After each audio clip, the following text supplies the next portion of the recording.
कहाँ है भगवान। यह कहानी शुरू करने से पहले मैं आप लोगों से हाथ जोड़कर विनती करता हूँ, प्लीज़ हमारे चैनल को सब्सक्राइब करके हमें सपोर्ट करिए। हमें आप लोगों की सपोर्ट की बहुत ज़्यादा ज़रूरत है, प्लीज़। तो दोस्तों, आइए आज की कहानी शुरू करते हैं। एक छोटे से गांव में सुरेश नाम का आदमी रहता था। वह दिहाड़ी मजदूरी का काम करता था। सुरेश पूजा पाठ में बहुत विश्वास रखता था। सुरेश एक दिन छुट्टी लिया और वह हमेशा की तरह अपने गांव में नाई की दुकान पर बाल कटवाने गया। उस नाई का नाम शंभू था। बाल कटाते वक्त शंभू नाई और सुरेश के बीच अक्सर देश दुनिया की बातें हुआ करती थी। आज भी जब सुरेश शंभू नाई की दुकान पर बाल कटाने गया तो वह दोनों सिनेमा, राजनीति और खेल जगत इत्यादि के बारे में बात कर रहे थे कि तभी अचानक उन दोनों के बीच भगवान के अस्तित्व को लेकर बात होने लगी। अचानक सुरेश से शंभू नाई ने कहा, देखिए भैया, मैं भी आप ही की तरह भगवान का पूजा पाठ करता हूँ, लेकिन मैं भगवान के अस्तित्व में यकीन नहीं रखता। सुरेश शंभू नाई के मुख से यह बात सुनते ही तुरंत नाई के बात को काटते हुए शंभू नाई से कहता है, तुम ऐसा क्यों कहते हो?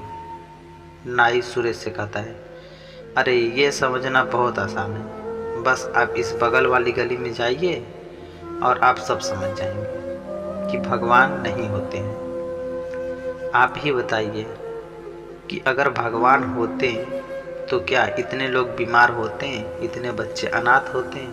अगर भगवान होते तो किसी को कोई दर्द, कोई तकलीफ नहीं होती। नाई ने बोलना जारी रखा, मैं ऐसे भगवान के बारे में नहीं सोच सकता और ना ही मैं ऐसे भगवान का अस्तित्व के बारे में सोच सकता हूँ जो इन सब चीज़ों को होने दे। आप ही बताइए, कहाँ है भगवान? सुरेश नाई की बात सुनकर एक क्षण के लिए रुका, कुछ सोचा और बहस बहुत आगे ना बढ़े, इसीलिए वह चुप रहा। नाई ने अपना काम खत्म किया और सुरेश कुछ सोचते हुए दुकान से बाहर निकल गया और कुछ दूर जाकर वो खड़ा हो गया। कुछ देर इंतजार करने के बाद उसे एक लंबी दाढ़ी मूछ वाला अधेड़ व्यक्ति सुरेश की तरफ आता दिखाई पड़ा। उसे देखकर लगता था मानो वो कितने दिनों से नहाया धोया ना हो। सुरेश ने उस आदमी को आते देख सुरेश तुरंत नाई की दुकान में वापस घुस गया और नाई से जाकर बोला, जानते हो शंभू, इस दुनिया में नाई नहीं होते हैं। नाई सुरेश की यह बात सुनकर तुरंत सवाल किया, कैसे कैसे नहीं होते?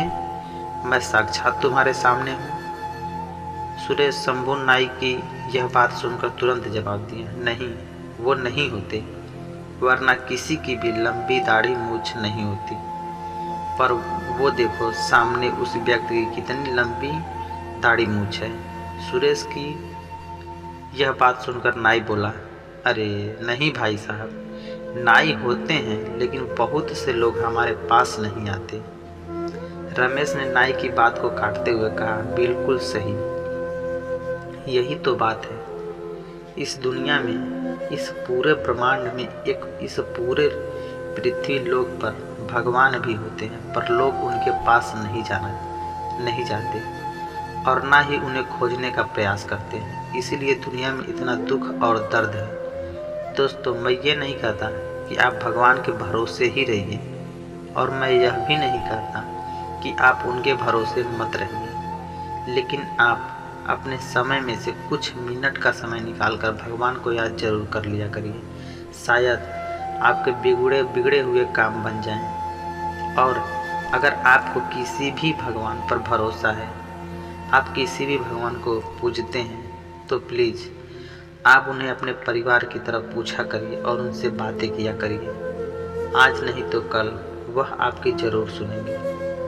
बस आपके दिल में उनके लिए प्यार होना चाहिए। तो दोस्तों, आप लोगों को यह कहानी कैसी लगी, हमारे कमेंट सेक्शन में अपनी राय दे सकते हैं। और अगर आप लोग हमारे चैनल पर नए हैं तो चैनल को सब्सक्राइब करके हमें दिल से सपोर्ट कर सकते हैं। बहुत ही जल्द मिलते हैं हम लोग एक नई सोच और एक नई कहानी के साथ। तब तक के लिए जय हिंद, राधे राधे।